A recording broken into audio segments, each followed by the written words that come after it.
Everybody, I had to just bring this to the attention of all the woke folk out there because I just played Call of Duty Modern Warfare, the new one that was released around October of 2019, and I got it so I can play online with my brother because we don't get to, hang out that much, and he's mostly on the video game all the time anyway. So I was like, whatever. He said he has it. He said he really likes it, but he only really plays online, and so I was going to get it just to have fun, but I wanted to play the story mode, the campaign mode, just to kind of get a feel for how the game is, see if any of the mechanics change, whatever. But generally, like most people, I don't play Call of Duty, or I haven't played it in a while, but I don't play it, for the story mode. I play it for the multiplayer and the online gameplay. Now, when I started playing this story mode, however, I've never really had so many propaganda red flags go off in any video game. I mean, listen, if you've played Call of Duty, from the very, very, very first Call of Duty, there's always been a good amount of propaganda included.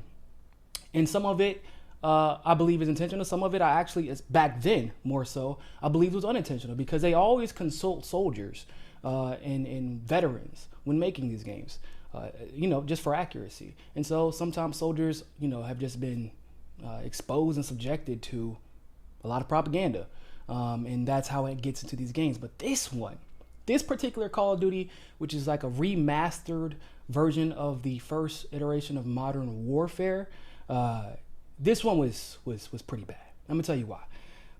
So this game, the storyline is based around this quote-unquote fictional country called Urzikstan, and it basically paints the Russians as these crazy, evil human beings who like to throw chemical weapons at people. I don't know how to say it. It also paints the CIA as saviors, Great Britain as well, but mostly the CIA in the United States. And it tries to paint us as just this, this altruistic, hero-esque figure, like we're Urzikistan's only hope type of situation against the Russians and the terrorists. So I'm going to break down a few examples of just what type of propaganda we're seeing.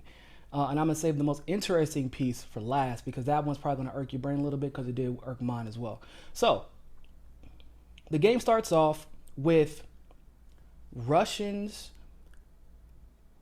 having a chemical weapons depot of just a bunch of chemical weapons. And we bomb them because that's what we do. We just bomb chemical weapons depots. Now, of course, if you're familiar with that particular narrative, then you would know that what do we always say we're doing when we bomb certain depots in Syria? We're bombing chemical weapons depots. And what do we always claim that Russia is there to do? We try to claim that basically they're there to aid and abet, Assad and his quote unquote terrorists, quote unquote. Assad has an army. He's the president. Whether or not you like him, that's his army. But they claim that they're there to aid and abet. But in the video game narrative, in this fictional land, the Russians are there to hurt everybody, and Americans are there to just be there and go after the terrorists and the Russians. So they, the U.S. and Great Britain team up with quote unquote freedom fighters. Now, if you've been paying attention over the last couple of years, the narrative of freedom fighters, quote unquote, has almost been systematically dismantled by the facts and by people like Tulsi Gabbard, who work in the government and is herself a veteran. They've been brave enough to say, look, we're not working with freedom fighters. We're literally funding terrorism.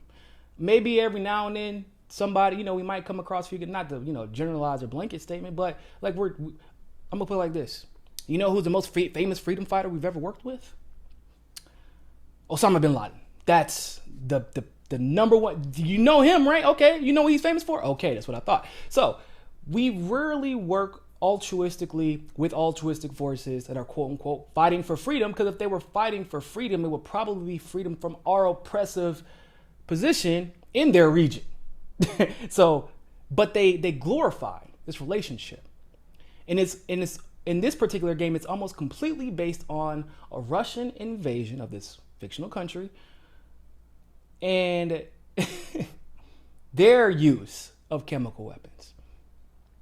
Now, Activision actually combats this narrative because it actually was a big deal.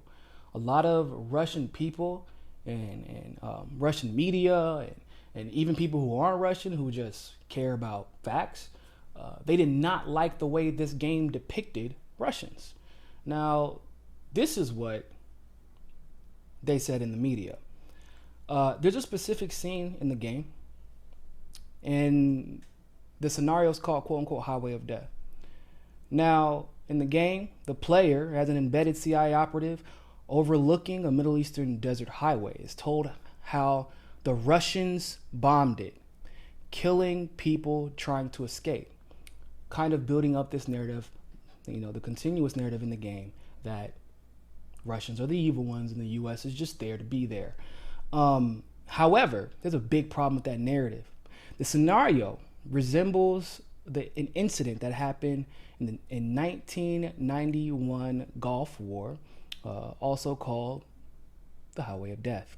Coincidentally, I know, when the United States and its allies attacked a large retreating Iraqi convoy on Highway 80 that resulted in mass casualties and later accusations against the American military for undue force. Instead, in the game, it crucially places Russians rather than Americans as responsible for the killing. This allusion to a Russian-made atrocity has led to the accusations against Activision and the game's production company for blatant Russia phobia. In a predictable clash between American developers and the Russian media, the game has been denounced by Russian journalists and gamers as pure U.S. propaganda. Now, for those of you wondering, well, why are they complaining? Because the highway is very, there could be a lot of highways, except for they place this highway on the map, and you can see it before you start your mission. And when you look at the highway, not that I'm an expert, but I know how to read stuff from experts. When you look at the highway, it looks exactly like the highway between Kuwait and Iraq. The same highway where that particular atrocity was committed. And also the whole Highway of Death thing, if you want to make it seem like it's not based off of real events, then maybe don't name it the exact same event where Americans were guilty of doing exactly what you claim the Russians did in the video game. Just saying. So Activision goes on to denounce this, right? They're saying it's not true. It's more nuanced than that. We're not just blanketly generalizing Russians as evil, because the caricature, the evil Russian general that is literally a caricature of everything negative you would think about Russians if you believe propaganda. He is a general who is a rogue officer who simply doesn't answer to the Kremlin anymore. But he manages to keep his officer stripes. And he has soldiers under his command. And he's being completely and totally unchecked. And in the game, they go out of their way. Why? So when you're working with primarily with the Great Britain forces or the United States forces, like with all their identifiers on, in the game, you are not allowed to shoot Russians. Just like in Syria or in Iraq, the rules of engagement are exactly the same. If you shoot a Russian, and they even say it in the game, there will be an international conflict. We can't afford that. So if that if that Russian general was no longer under the command of the Kremlin, which would mean Russia could basically disassociate itself with all of that general's actions, then we would not have that particular rule of engagement, because that rule of engagement is based off of the idea that this general is in this fictional land of Urzikstan where Russia, quote unquote, invaded. So, that, it doesn't make any sense. On top of that, in the beginning of the game, where you're there to bomb a weapons depot where, quote unquote, terrorists steal the chemical weapons. That depot is a Russian government sanctioned weapons depot where chemical weapons are being built, and they blanketly in the game blame the Russians. They don't say, well, he's a rogue Kremlin agent or he's a rogue agent. His actions are not representative or emblematic of any of the stances of Russian military. No, they don't say that.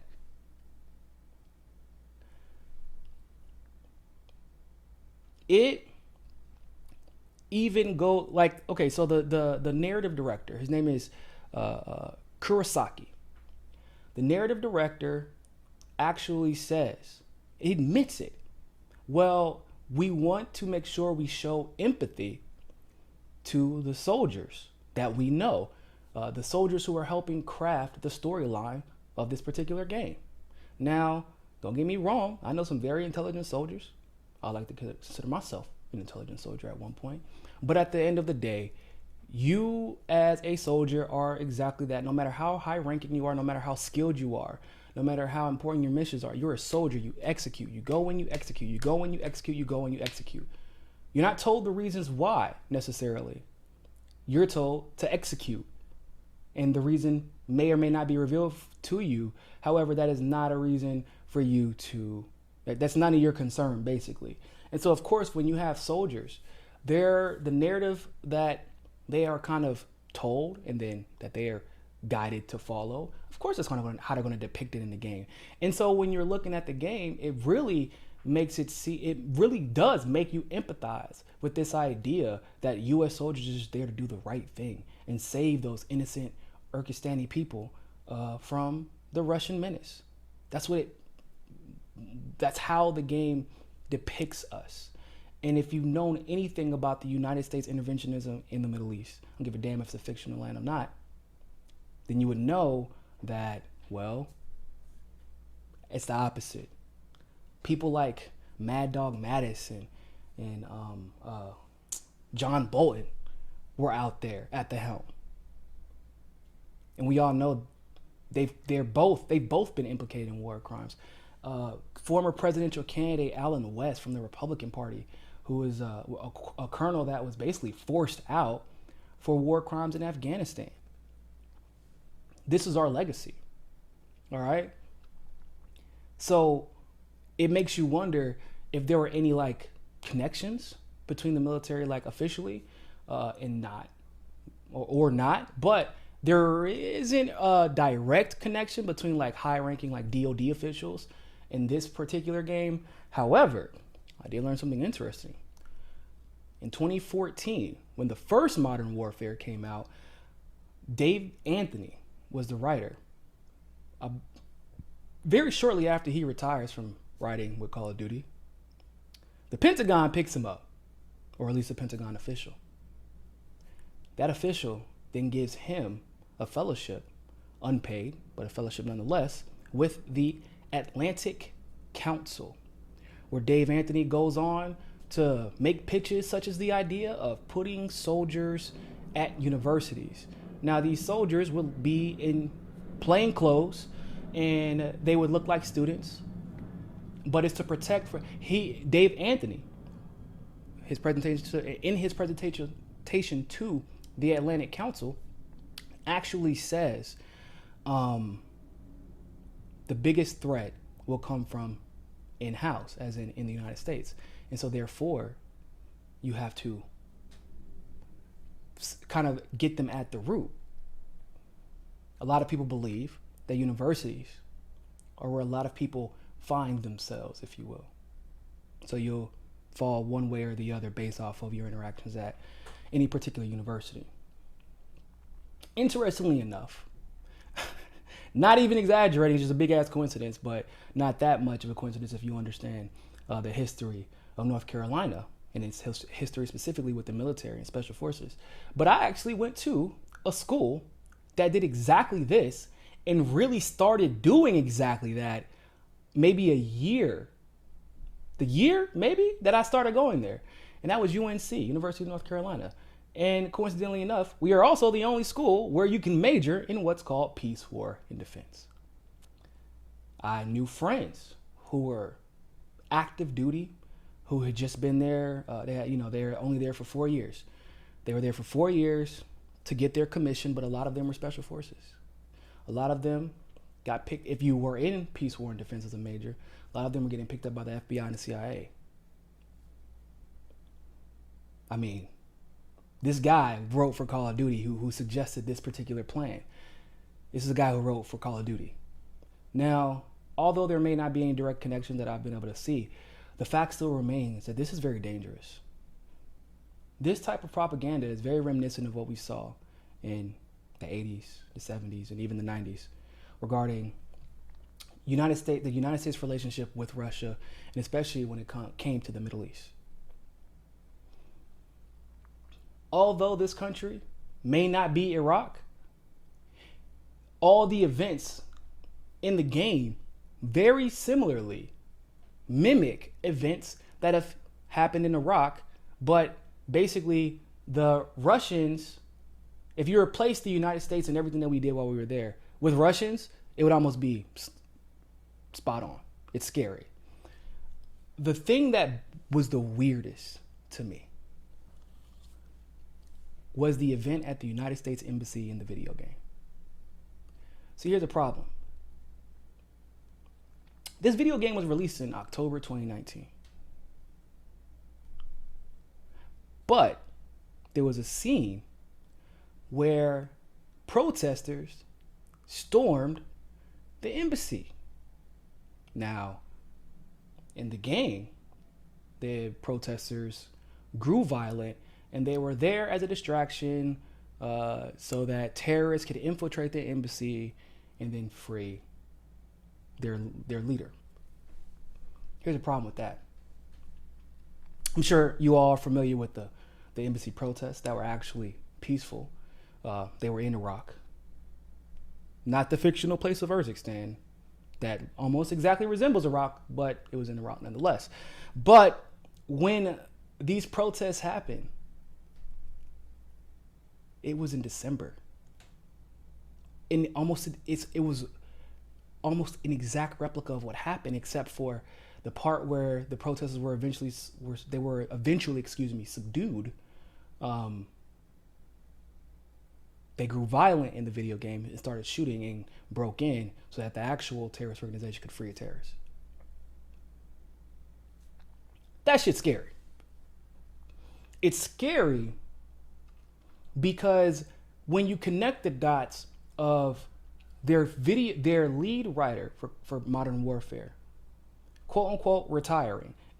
Do we know if he actually consults with them still? We don't really know. But he very well might still consult. But when your lead writer gets picked up by a member of the Pentagon and a member of the Atlantic Council, and then he himself becomes a member of the Atlantic Council. If you know anything about the Atlantic Council, their whole thing is training and studying and strategizing for events that have not happened yet. I mean, you would think that it doesn't need its own organization, but that's what they did. Oh, we're just predicting things. Almost makes you wonder. But the Atlantic Council has always been known as foreign policy kingmakers, if you will. The writer, former writer, quote unquote, from Modern Warfare, ends up on the Atlantic Council. This game releases in October. Embassy, the U.S. Embassy is attacked or protested in front of in a very similar fashion. In the game, it grows violent. December comes around. We have the exact same type of setup in Iraq, but the protesters did not grow violent. However, what was the narrative that was pitched? The narrative that was pitched and that was used in the United States mainstream media was the protests did grow violent, and that's why we should consider holding Iran accountable. And they say that those protesters were all what? Terrorists. That's what the claim was. It's bizarre. It's creepy. I get it. Protests probably happen all the time. But it's just the Highway of Death situation was an exact replica and had the exact same name as the Highway of Death situation in the 90s. the sarin gas. Basically, I don't know if you all recall how the Pulitzer Prize-winning journalist Seymour Hersh detailed in a very great investigative piece where there were chemical weapons traveling from, it was either to or from Libya. The United States intercepted, stole those weapons and sold them. Terrorists get them. And then we know from history that terrorists have used them. But here's what's even more interesting. We also know from history, the United States has definitely used chemical weapons. First of all, at one point we gave them to Saddam to use against Iran. And then we use them against Saddam, and they, of course, use them against us. We have a history of doing everything we claim Russia does in the video game. But if you're a soldier, and I've been one of those, what are you told? You're told to go get the bad guys because they are the ones who are using these weapons, not your country. If you're a soldier, you're told the CIA is a good actor, doesn't have any ulterior motives. And what's funny is the question that ultimately persists in the video game while you're playing it, that should persist once you kind of start getting a handle on what exactly we're doing in some of these countries like Iraq, which is, hold on, why, or Syria even. They're claiming in the game, Russia, they're just there. Well, why? Because they're a terrorist organization. Was there a terrorist attack in their country specifically? No. Well, then why is Russia there? But we're the good old United States, and we're there to free those innocent people from the Russians. Some don't jive. But that's what the United States does, right? We claim we're there to free innocent people, but we go there and murder innocent people for, various reasons. I mean, that's a whole nother video. But then we'll do something like claim, like in Syria, Russia is actually there working with terrorist organizations and not working with good forces or the proper government forces to eradicate terrorism. We claim that's what we're doing while we simultaneously fund the terrorism. Just saying. So, if you have I'm not saying, I'm not really one of those people who complains about violent video games. That's not really the main concern. But if you have somebody who may be highly susceptible and young and impressionable, just be a little careful with this narrative that's being put out there by this Call of Duty game. Because it's definitely another example of how the propaganda is ramping up in this culture war between the United States and Russia. And I'll leave you with this. I think one of the weirdest parts of the game for me was when, so every time you die, they put a different quote up. Unfortunately, I died a lot, so I got to see a lot of different quotes. That's neither here nor there. I'm really good at the game. Don't let it fool you. But there was a quote from, I think FDR has a quote, Einstein has a quote, blah, blah, blah. But randomly, they use a quote from a fictional character in the video game that was said at some point in the first few scenes. Basically, it says, if you're a person who uses gas or chemical weapons on anyone is an enemy to everyone, basically. And it's a concept that is constantly reiterated. But once again, it insinuates that the United States feels the same way, and that we don't participate and have not participated in any type of chemical weapons warfare, when that's just untrue. We have biological weapons labs in other countries all around the world. But the idea that the game presents is that, we're just, we're altruistic and working with these forces to make sure it's ridiculous. It's ridiculous. But it was bizarre because just this idea was constantly pushed down your throat. Chemical weapons bad, which is a duh. Chemical weapons are being used on children.